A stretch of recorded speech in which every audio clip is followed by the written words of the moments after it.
Dans un monde où les discours changent plus vite que les lois, où la vérité se camoufle dans les stratégies, les silences et les promesses, il faut plus qu'un simple regard, il faut un œil. Bienvenue sur l'œil politique. Chaque semaine, nous nous engageons à décrypter l'actualité sociopolitique sans détour. Nous allons au-delà des apparences, explorant les faits, le contexte souvent ignoré et les implications profondes des décisions qui façonnent notre avenir collectif. Notre objectif est de vous offrir une analyse incisive fondée sur la rigueur et la clarté. Ici, la politique n'a plus de masque. Chaque élément révélé vise à éclairer ce que les mots n'affirment pas, pour une compréhension plus juste et plus complète.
Alors, pourquoi je passe ce morceau emblématique de notre sœur de regrettée mémoire, Bella Bello.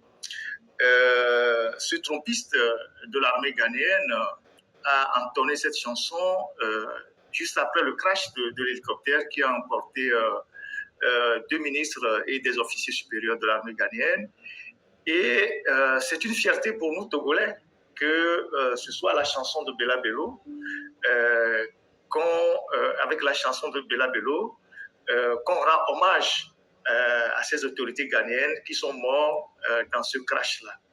Alors, je passe cette chanson pour passer en réalité un message à nos jeunes frères, nos grands frères artistes. Vous savez, toute la polémique que le régime a créée autour de ces artistes-là il y a quelques semaines, pour circonscrire l'échec de la sortie de Adjourouvi et de Afang Bédi sur les médias en France. Vous savez qu'ils étaient en mode communication sur les médias français et ils ont commis pas mal de bévues et il y a eu l'effet contraire sur le régime. Ils se sont tellement ridiculisés au point qu'on les a même rappelés de rentrer rapidement, de laisser tomber, de ne pas continuer. Ils devaient passer sur RFI et d'autres médias.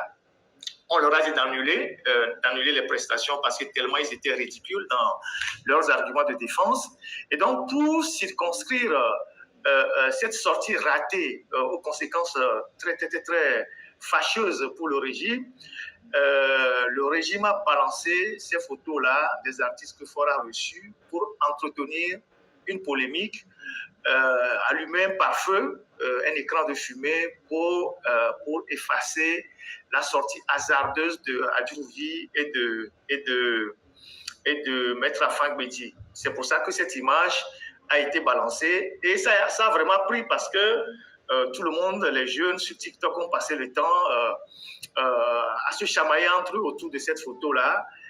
Et c'est aussi dommage parce que le régime, pour se donner bonne conscience, a jeté les artistes en pâture. Parce que cette façon de diffuser les images, vous allez voir le timing de la diffusion des images, Ces photos-là ont été prises par les photographes de la présidence ou de Faure Gnassingbé, et c'est eux qui ont balancé les photos.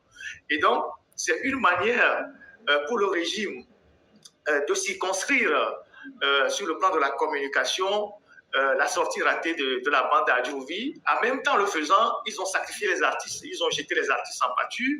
Rappelez-vous que sur une des chaînes, Adjouvi avait dit que Faure Gnassingbé a reçu les artistes, mais qu'il se gardait, il se gardait de donner le nom des artistes pour ne pas les jeter en pâture. Et finalement, c'est ce qu'ils ont fait. Bon, vous savez, nous qui sommes des communicateurs, on comprend la logique de cette communication-là, de ce qu'ils ont fait.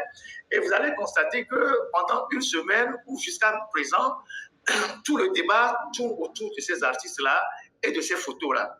Donc, c'est une opération de communication qui a été organisée et vous allez constater que c'est une semaine après les évaluations, ou pratiquement 10 jours après. Pourquoi c'est à ce moment juste qu'ils ont balancé les photos? Ils les ont balancées pour éteindre l'incendie que les Adjouvi ont allumé sur le plan international à travers les médias.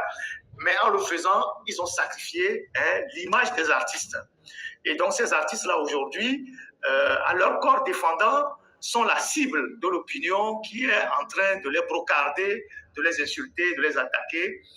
Et voilà, ce qui est vraiment dommage. Et donc, je passe cette chanson de Bella Bello pour rappeler à nos jeunes frères artistes, moi je ne suis pas un procureur pour les condamner, ils sont libres de faire leur choix, mais je leur rappelle que si 45 ans ou 42 ans après la mort de Bella Bello, cette chanson-là est encore d'actualité, cette chanson-là est intemporelle, ce morceau-là a traversé le temps, c'est parce que Bella Bello a fait un travail de qualité.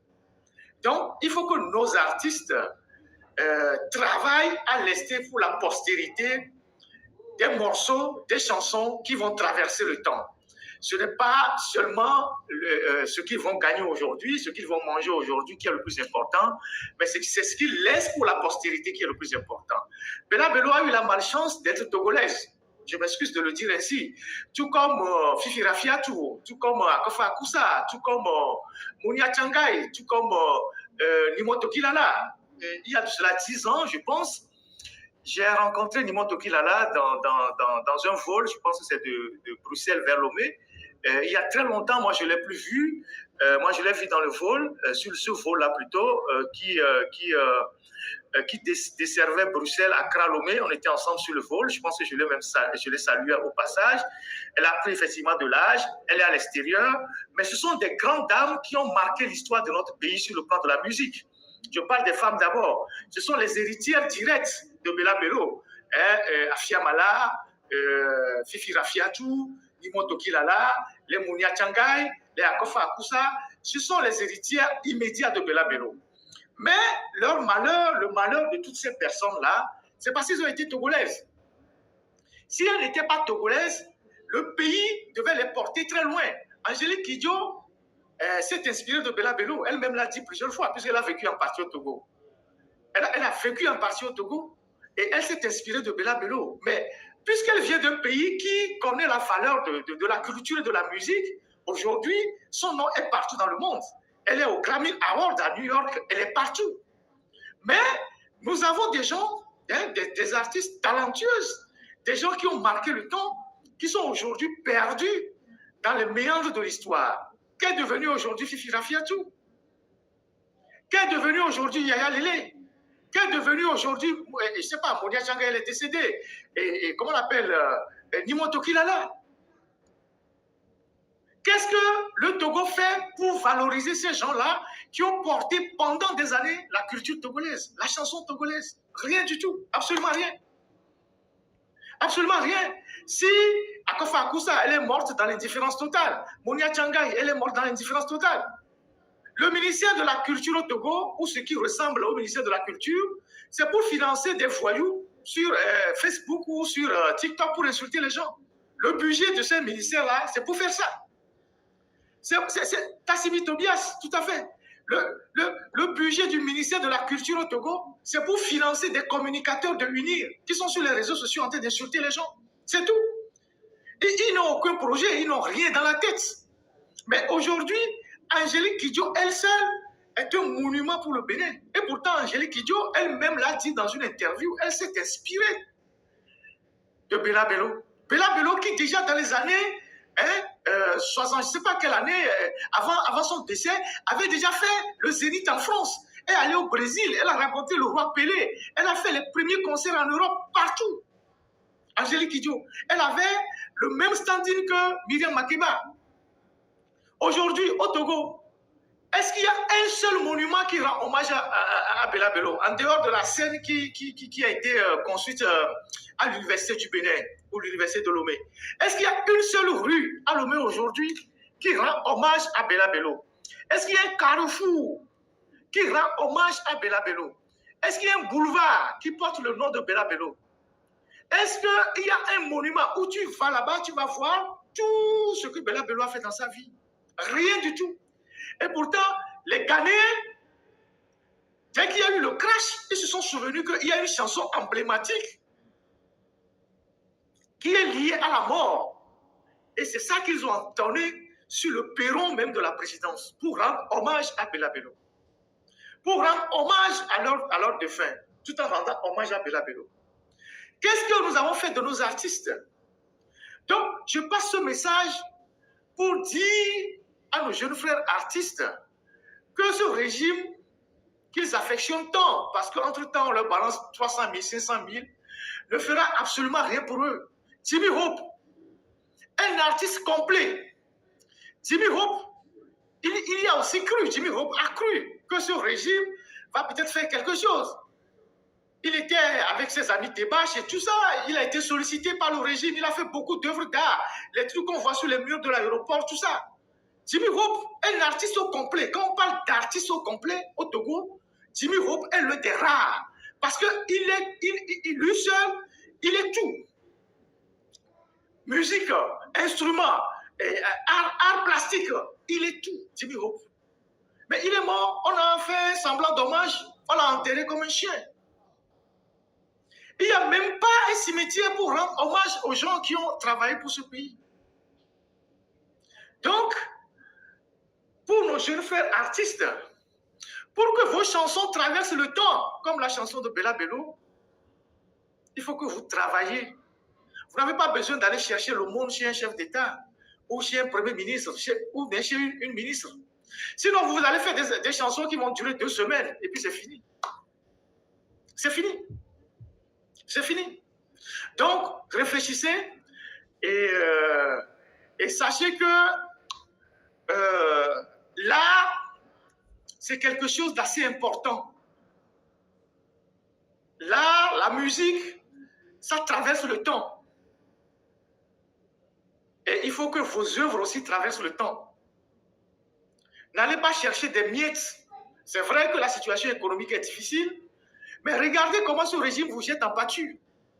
Parce qu'à partir du moment où ils sont en difficulté et qu'ils ont besoin d'une communication pour circonscrire le mal qui les ronge, ils vous ont jeté dans le public. Ford avait déjà fait ça avec les Eric MC en 2018 et les Slapa Fire, tout ça là, ces jeunes artistes-là qui étaient dans le parti Bâti, Ford les avait reçus tout souriants. Eric MC, qui était très engagé, a commencé par bien parler de Ford, a dit oui, Ford va faire ci, Ford va faire ça, suivi par ses amis. Aujourd'hui, ils sont silencieux. Ils sont silencieux parce qu'ils n'ont rien obtenu. Absolument rien. On les a juste utilisé leur image pour dégonfler une situation qui n'arrangeait pas le régime. Aujourd'hui, en faisant fuiter ces photos-là, une semaine après les évaluations, mais le régime ne vous a pas fait du bien. Ils vous ont jeté dans la gueule des Togolais qui sont en train de vous lapider sur les réseaux sociaux. Donc vous devez comprendre que ces gens-là, ils n'ont aucun sentiment. Quand il s'agit de sauver leur honneur, quand il s'agit de sauver leur image, ils peuvent vous sacrifier vous. Et c'est ce qu'ils vous ont fait. Les 500 000, les 300 000 qui vous ont remis au cours de cette rencontre avec Ford, puisque j'avais donné combien vous avez reçu dans mon dernier live, ça ne vous a pas servi à grand-chose. Ça ne vous a pas servi à grand-chose. Peut-être 1 semaine, 2 semaines avec vos copines, et puis c'est fini.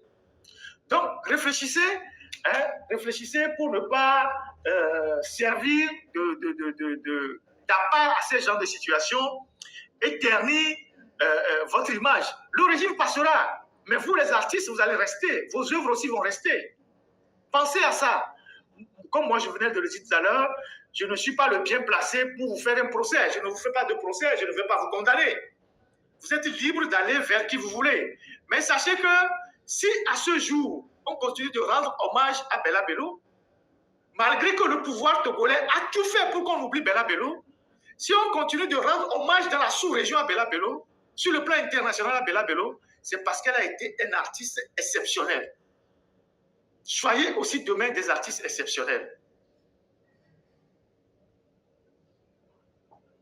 Donc voilà ce que j'ai voulu partager avec vous dans ce live. Donc voilà sur le point des artistes que j'ai voulu partager avec vous dans ce live. Alors on va passer à un autre sujet. On va parler de quelques informations sur le président de la République, M. Jean-Lucien Sammy-Détové. Un instant, restez en ligne. Je ne sais pas si... un instant.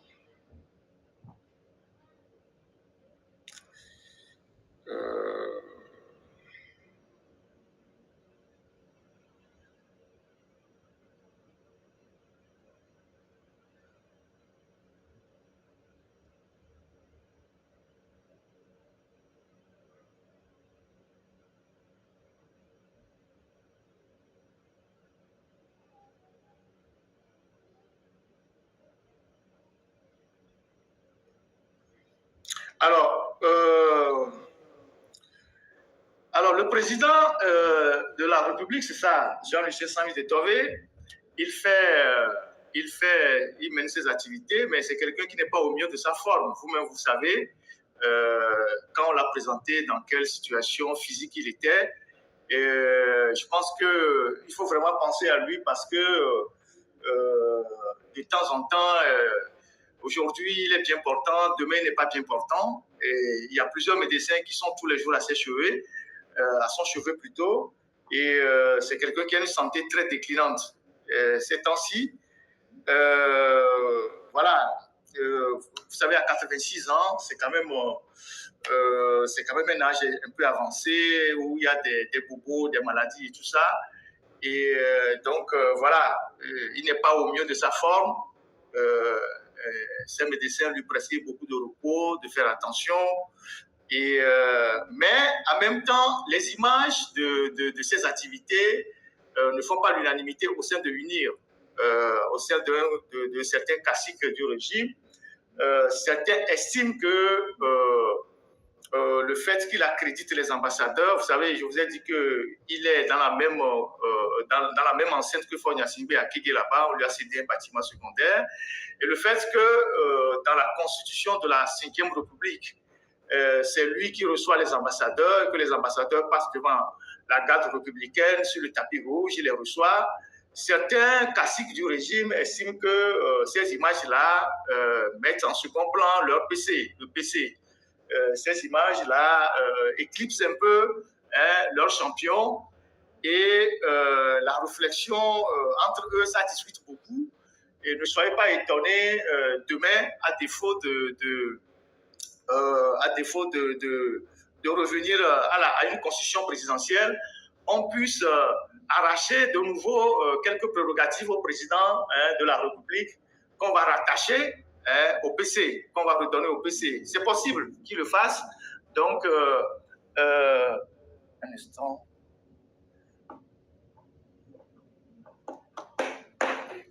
Donc, c'est possible que du jour au lendemain, on puisse convoquer l'Assemblée nationale, modifier la Constitution et arracher quelques prérogatives qui donnent beaucoup de visibilité au président et les rattacher au PC.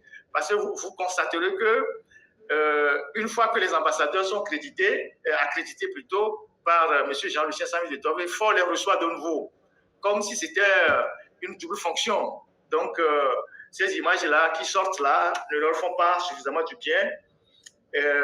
Donc, il y a cette réflexion qui progresse dans les milieux du Nil, et certains estiment que cet aspect du régime parlementaire là ne les arrange pas. Donc demain, ne soyez pas surpris, à défaut de revenir au régime présidentiel, qu'ils organisent une réunion pour arracher à M. Jean-Lucien Sanvi-de-Tove certaines de ses prérogatives, notamment l'accréditation des ambassadeurs et tout ça. Jean-Lucien Sanvi-de-Tove qui lui-même déjà est suffisamment assez faible sur le plan de la santé. Comme je l'ai dit tantôt, aujourd'hui se réveille, demain ne se réveille pas. Il y a plusieurs médecins qui sont de temps en temps dépêchés à son service. Il y a même son fils qui est médecin aussi, qui est dans un pays voisin, qui revient parfois en catastrophe pour le suivre. Donc voilà ce que j'ai voulu partager avec vous pour le président de la République. Ensuite, il y a eu ce vendredi, le 15 août, je pense que c'est le vendredi, une situation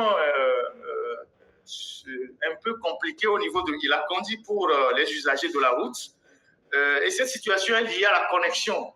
La connexion que tout le monde demande, le rétablissement total et dont le régime fait la sourde oreille. Le 15 août dernier, vous savez que l'OTR a instauré un laissez-passer qu'il faut prendre sur le site de l'OTR pour pouvoir rentrer au Togo. Pour les véhicules qui rentrent dans notre pays, il faut un laissez-passer. Et le site internet de l'OTR, ce vendredi-là, n'a pas répondu. Et problème de connexion au niveau de Ila Kondi, je ne sais pas si c'est en général, mais les usagers se sont retrouvés avec 5 à 7 km de bouchons à la frontière pendant des heures. Les gens sont restés dans leur voiture pendant des heures. Si la technique... là, voilà, il a...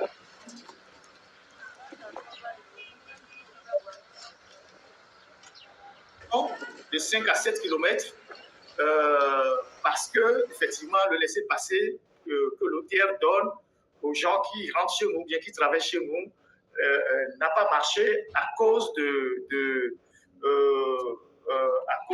cette histoire de connexion. Ils ont parlé de bugs informatiques, mais c'est beaucoup plus lié à la connexion. C'était à Sanvi-Kondi plutôt, ouais, Sanvi-Kondi du côté togolais. Et donc, voilà comment le pays fonctionne au ralenti. Voilà comment notre pays fonctionne. À cause de quelques individus, tout un pays est paralysé, la connexion est au ralenti et ça impacte les activités tous les jours. Donc, voilà ce qui se passe dans notre pays. Voilà, j'ai voulu partager cette vidéo avec vous sur la question de la connexion. Et il y a Frontline Defenders, une organisation de droits de l'homme basée à Dublin, dont nous sommes plusieurs à être membres, qui a sorti un communiqué pour dénoncer les restrictions liées à la connexion dans notre pays et demander aussi la libération de Foris Sativi. Ce communiqué, nous l'avons partagé sur notre site internet par un article. Et je pense que de plus en plus de voix s'élèvent pour interpeller les autorités togolaises sur la question de la connexion, parce que c'est une violation des droits des citoyens que de restreindre la connexion et d'empêcher les gens de travailler normalement. Il y a aussi les activités au TP3 qui sont également au ralenti. Les activités au TP3 qui sont également au ralenti. Je vais vous montrer quelques vidéos. TP3 qui est généralement bondé de monde. Quand vous allez, vous avez des difficultés même à vous frayer un chemin. TP3, aujourd'hui, quand les gens y vont, ils s'asseyent et puis ils regardent. Ils regardent, il n'y a pratiquement pas grand-chose. D'abord, l'enceinte même de TP3 est tellement sale, vous ne pouvez pas imaginer que nous sommes au port. Le port qui génère des milliards par an, ils sont incapables de faire l'assainissement, de paver les rues, de goudronner les rues de la zone portuaire, ce que les pays voisins font avec beaucoup d'excellence. Et donc, le port autonome, la zone portuaire aujourd'hui est la zone la plus sale aujourd'hui de la capitale. Quand il pleut, les gros camions sont dans l'eau, les gens ont des difficultés à circuler, à part quelques rues qui sont goudronnées ou qui sont pavées, qui permettent d'évacuer les marchandises. La grande partie de la zone portuaire est dans une situation désastreuse sur le plan des infrastructures. Et donc, vous allez à l'intérieur de TP3, la technique va mettre la vidéo, vous allez voir que les activités sont totalement... Voilà. Regardez à l'intérieur.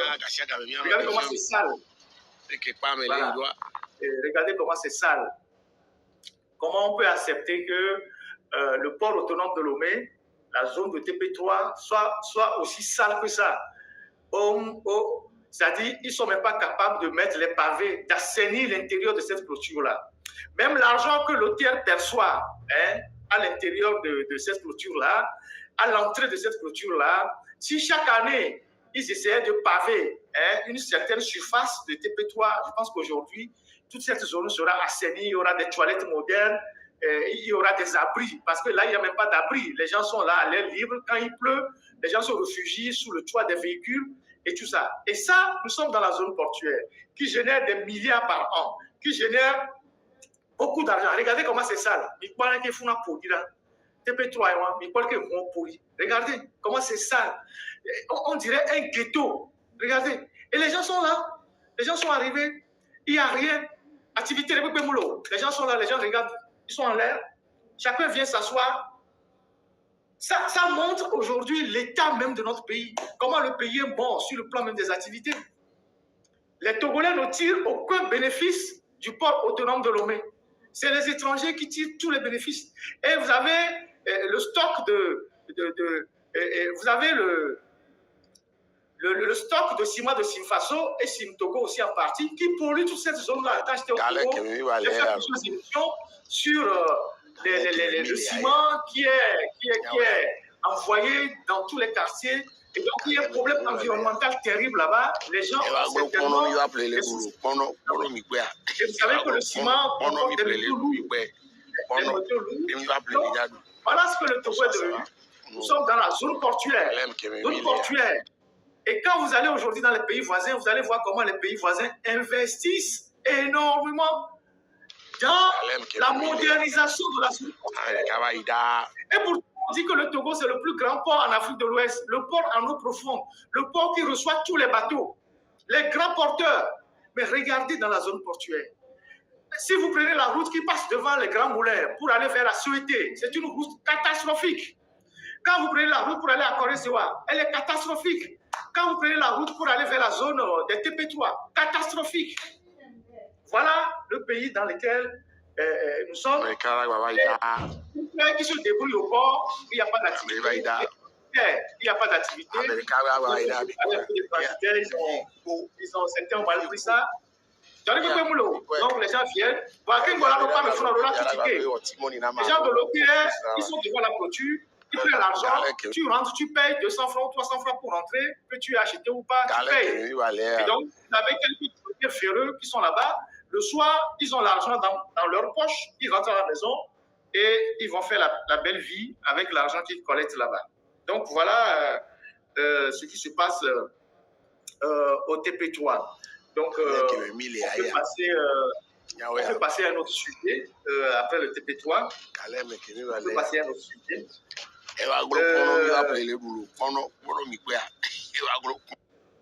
On va parler de l'insécurité foncière.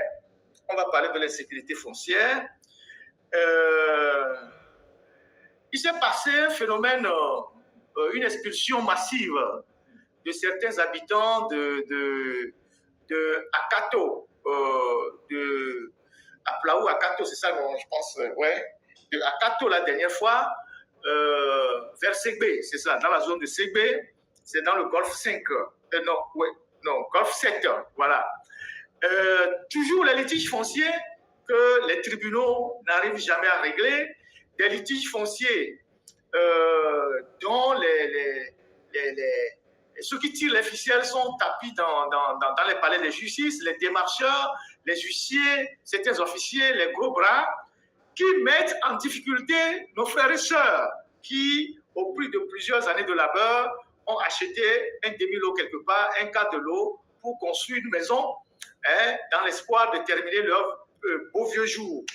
Donc, aujourd'hui, nous connaissons le phénomène qu'il y a dans notre pays, c'est qu'il y a des réseaux qui sont organisés, qui reviennent dans certains quartiers pour remettre en cause la vente des terrains que leurs ascendants ont consentis depuis des années. Ici, en espèces, c'est des gens qui ont acheté des terrains, qui ont conçu des maisons depuis 10 ans, pour certains, depuis 15 ans pour d'autres. Et subitement, un matin, il y a des individus qui paraissent, qui disent, ouais, eux, ils sont de la collectivité, mais lors du partage, cette partie qu'on a donnée aux acquéreurs devait leur revenir, mais ils n'ont pas eu leur part à la juste valeur. Donc, il faut que les acquéreurs payent pour le terrain. C'est comme ça que ça commence, avec la complicité de quelques magistrats et de quelques gros bras. Et l'affaire est souvent portée devant les tribunaux. Et comme c'est un réseau qui a des ramifications devant les tribunaux, à la justice, on essaye de donner des raisons à ces communautés-là contre les acquéreurs, moyennant parfois de l'argent qu'on paye à des juges, des magistrats, des intermédiaires, des démarcheurs et tout ça. Et donc, le jeudi dernier, à la veille de la fête, et donc, des huissiers ont débarqué au domicile des gens, alors que cette affaire est devant les tribunaux, que les tribunaux n'ont pas encore tranché l'affaire. Ils sont venus expulser Manu Militari, des gens de leur maison, qui se sont retrouvés dans la rue. Plusieurs familles, comme ça, se sont retrouvées dans la rue. Ils sont venus avec des gros bras, ils ont scellé les portails, ils ont cassé les portails de certains, ils ont dégagé tout le monde, et ils envoient les gens dans la rue comme ça. Et l'État est là, le gouvernement est là, l'autorité est là, personne ne dit absolument rien. Oui, regardez comment est-ce qu'on a expulsé des Togolais. Tous les Togolais sont aujourd'hui dans l'insécurité. Et quand nous parlons de l'état de droit au Togo, on parle de la démocratie au Togo, on parle de la justice au Togo, on parle de la politique. Il y a des gens qui disent, oui, moi je ne suis pas politicien, on a politico. Mais c'est la dictature qui engendre tout ça. Si on était dans un état de droit, ces choses-là ne seraient pas arrivées. Ça veut dire que tu fasses la politique ou pas, un jour tu seras victime de ça. Parce que c'est la dictature qui crée ça. Ceux qui ont obtenu cette décision d'expulsion, nonobstant le fait que l'affaire est encore devant les tribunaux, ils l'ont obtenu parce qu'ils ont, c'est des arrangements, c'est des réseaux, c'est des amis. Mais dans un état de droit, ils ne pouvaient pas le faire. Donc, tout le monde qui a filé, il y a un politique qui il y a un peu de la filer, un peu de 2000 euros de la filer, pour 2 chambres, ça aurait dit quoi, il y a un politique. Demain, ça va s'attraper.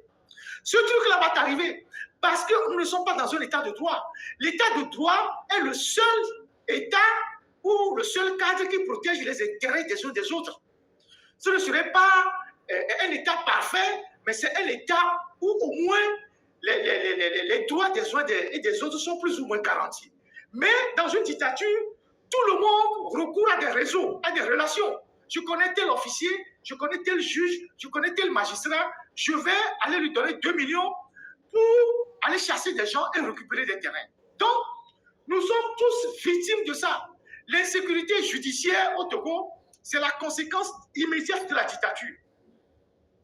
L'insécurité alimentaire, c'est la conséquence de la dictature.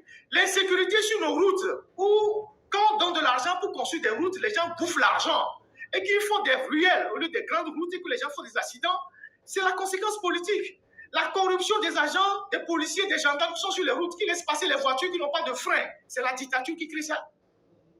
Donc, nous devons tous nous intéresser à la chose politique. La chose politique, la politique, c'est la saine gestion de la cité. Je ne parle pas de la politique politicienne où les gens se battent pour être élus, pour avoir le fauteuil présidentiel.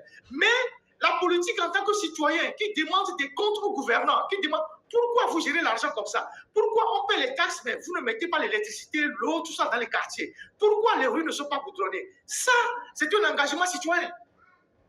Donc aujourd'hui, nos frères qui ont acquis des parcelles dans cette zone de Akato voient tout leur investissement de plusieurs années remis en cause par quelques individus qui ont certainement des relations au niveau de la justice ou au niveau de certains réseaux judiciaires.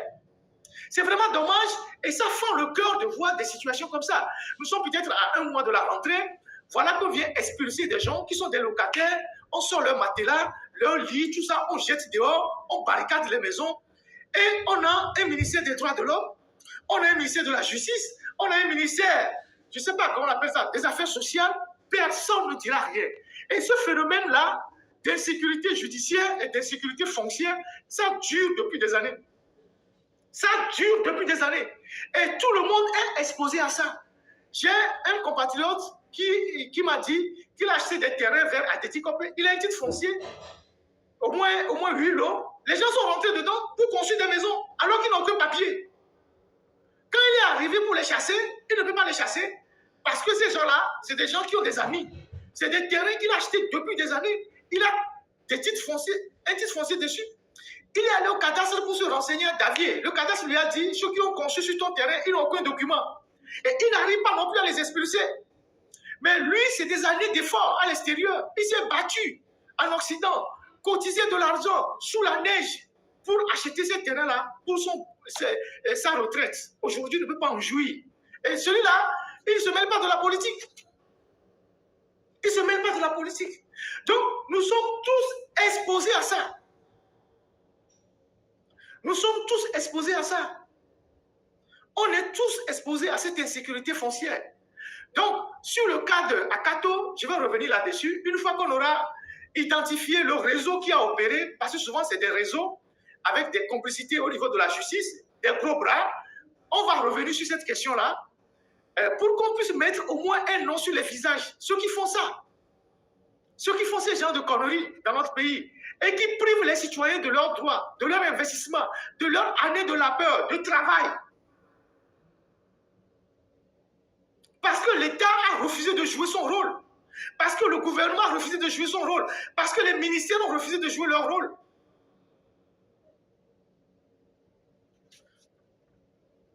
Donc voilà ce que j'ai voulu dire. Je ne vais pas trop m'appesantir là-dessus. On reviendra sur cette question-là. Et je pense que c'est dans presque tous les quartiers. C'est dans presque tous les quartiers. Au nom de quel droit des gens qui ont vendu des parcelles depuis 20 ans, 30 ans, leurs familles reviennent pour dire oui, quand mon père avait vendu ça à l'époque, il ne l'a pas vendu à sa juste valeur. 30 ans après, moi je reviens vous revendre le même terrain.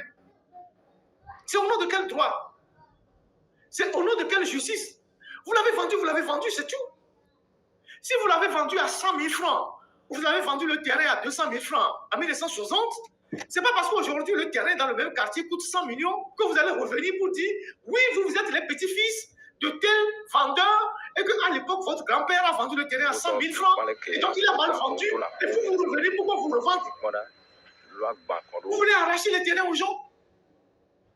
Dans quel pays au monde l'État ne peut pas assurer les acquisitions foncières aux citoyens?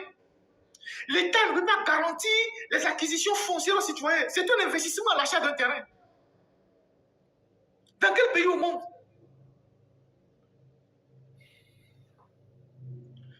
En tout cas, espérons